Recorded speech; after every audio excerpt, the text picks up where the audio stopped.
Hi friends. അപ്പം നമ്മുടെ ഇന്നത്തെ വീഡിയോ എന്ന് പറയുന്നത് പഥ്യം എന്ന് പറഞ്ഞാൽ എന്താണെന്നുള്ളതാണ്. പൊതുവെ ആയുർവേദം എടുക്കുന്നവർക്ക് ഒരു തെറ്റിദ്ധാരണയുണ്ട്. നമ്മൾ ആയുർവേദ മെഡിസിൻ എടുക്കുന്ന സമയത്ത് പഥ്യം നോക്കണം. നമ്മൾ വരുന്ന പേഷ്യൻസും ചോദിക്കാറുണ്ട്, കഷായമൊക്കെ കൊടുക്കുന്ന സമയത്ത് കഷായം കഴിക്കുമ്പോൾ പഥ്യം നോക്കണ്ടേ, പഥ്യം നോക്കിയില്ലെങ്കിൽ ബുദ്ധിമുട്ട് വരില്ലേ എന്നൊക്കെ ചോദിക്കാറുണ്ട്. ശരിക്കും ഈ പഥ്യം എന്ന് പറയുന്നത് നമുക്കൊരു ഏത് രോഗാവസ്ഥയാണോ ഉള്ളത് ആ രോഗാവസ്ഥയിൽ നമുക്ക് എന്തെല്ലാം കാര്യങ്ങൾ കഴിക്കാം എന്നുള്ളതാണ് പഥ്യം എന്ന് പറയുന്നതിൽ ഉദ്ദേശിക്കുന്നത്. അപ്പോൾ ഒരിക്കലും നമ്മൾ കൊടുക്കുന്ന മെഡിസിന് പഥ്യങ്ങളൊന്നും തന്നെയില്ല. നമുക്ക് ഏത് രോഗാവസ്ഥയാണോ ഉള്ളത് ആ രോഗാവസ്ഥയ്ക്കുള്ള പഥ്യം നമ്മൾ നോക്കേണ്ടതുണ്ട്.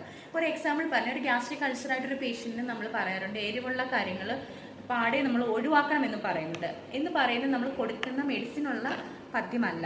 ശരിക്കും ആ ഒരു കണ്ടീഷനുള്ള ആ ഒരു രോഗാവസ്ഥയ്ക്കുള്ളൊരു പഥ്യമാണ് ഈ കാര്യങ്ങൾ ഒഴിവാക്കണം, അതല്ലെങ്കിൽ ഇങ്ങനെ കഴിക്കണം എന്ന് പറയുന്നത്. ഒരിക്കലും ആയുർവേദ മെഡിസിനോ അല്ലെങ്കിൽ ഒരു തരത്തിലുള്ള ഒരു മെഡിസിനും നമുക്ക് മെഡിസിനായിട്ട് പഥ്യങ്ങളൊന്നും തന്നെ ഇല്ല. നമുക്ക് ഏത് കണ്ടീഷനാണോ ഉള്ളത് ആ കണ്ടീഷൻ അനുസരിച്ചിട്ടാണ് നമ്മൾ പഥ്യം പറയുന്നത്.